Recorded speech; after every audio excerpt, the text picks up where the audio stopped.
It's Tuesday, the 11th of March. Welcome to the PDB Afternoon Bulletin. I'm Mike Baker, your eyes and ears on the world stage. All right, let's get briefed. First, an update from Saudi Arabia, where a U.S. delegation led by Secretary of State Marco Rubio met with senior Ukrainian officials. U.S. aid, both military aid as well as intelligence sharing, has now been restored after Kyiv agreed to a 30-day ceasefire. Now, of course, there's the matter of Moscow's intentions. We'll have the details. Later in the show, Elon Musk's X came under a massive cyber attack on Monday that disrupted service on the social media site for several hours. We'll discuss the fallout and why Musk initially appeared to blame the cyber intrusion on Ukraine. But first, today's afternoon spotlight. Delegations from the U.S. and Ukraine met in Jeddah, Saudi Arabia today, and in a somewhat surprising turn, although maybe not that surprising given the ups and downs of the past couple of weeks, the meeting wrapped up with a breakthrough. The U.S. is lifting its pause on military aid and intelligence sharing effective immediately after Kyiv agreed to an American proposal for a 30-day ceasefire. According to a joint statement released Tuesday, Ukraine accepted Washington's plan for a, quote, immediate interim 30-day ceasefire. However, the ball is now in Moscow's court to determine whether they'll agree to the same terms. As you might suspect, a conflict doesn't end if only one side stops shooting. The statement added that both countries, meaning the U.S. and Ukraine, have agreed to name their negotiating teams and, quote, immediately begin negotiations toward an enduring peace that provides for Ukraine's long-term security. The U.S. also committed to taking these specific proposals to Russian representatives, while Ukraine reiterated its position that European allies should be involved in the process. The joint statement went on to say, quote, representatives of both nations praised the bravery of the Ukrainian people in defense of their nation and agreed that now is the time to begin a process toward lasting peace, end quote. During the nearly 7-hour meeting, Ukrainian officials also took time to express gratitude to President Trump, the U.S. Congress, and the American people for helping create what they called, quote, meaningful progress toward peace. This shift in tone is a major turnaround from just days ago when President Trump suspended all military aid and intelligence sharing with Ukraine following the February 28th Oval Office confrontation.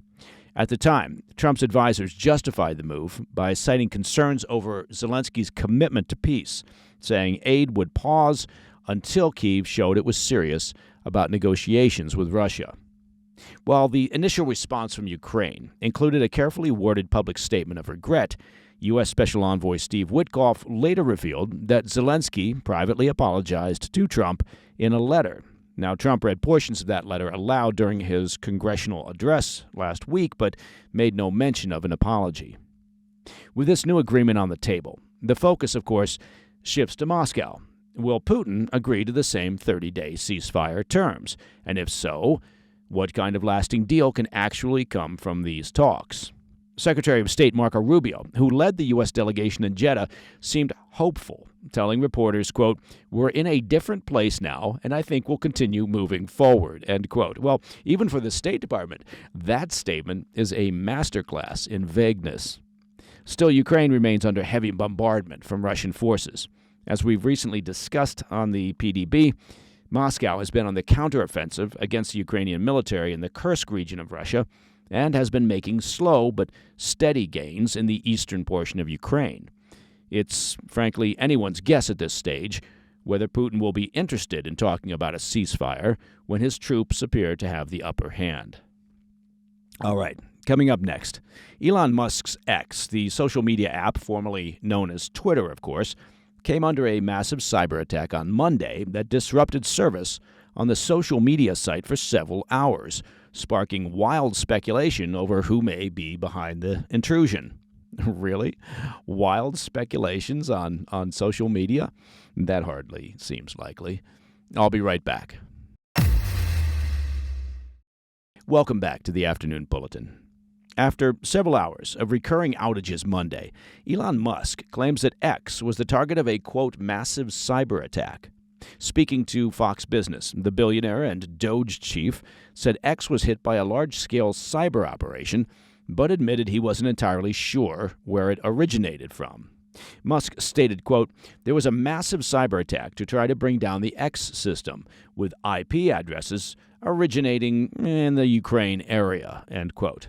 The outage was widespread, with more than 40,000 users reporting problems by 10 a.m. Eastern Time, according to downdetector.com. Many users were met with an error message stating, quote, "Something went wrong." Another statement in vagueness. Hours later, another wave of 25,000 reports flooded in.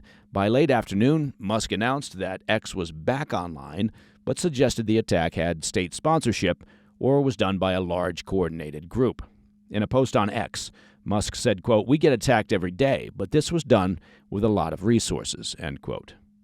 Musk's comments quickly ignited speculation, but cybersecurity experts pointed out that IP addresses can be manipulated, meaning Russia or another actor anywhere on the globe could have intentionally masked the origin to make Ukraine appear responsible.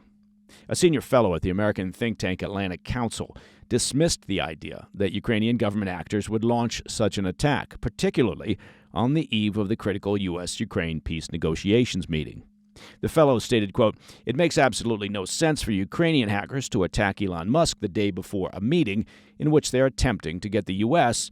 to start sharing intelligence again and provide aid and assistance," end quote. He added that Russia stood to gain the most from this timing, not to mention, of course, that Russia and China are the largest perpetrators of state-sponsored cyber attacks and shenanigans.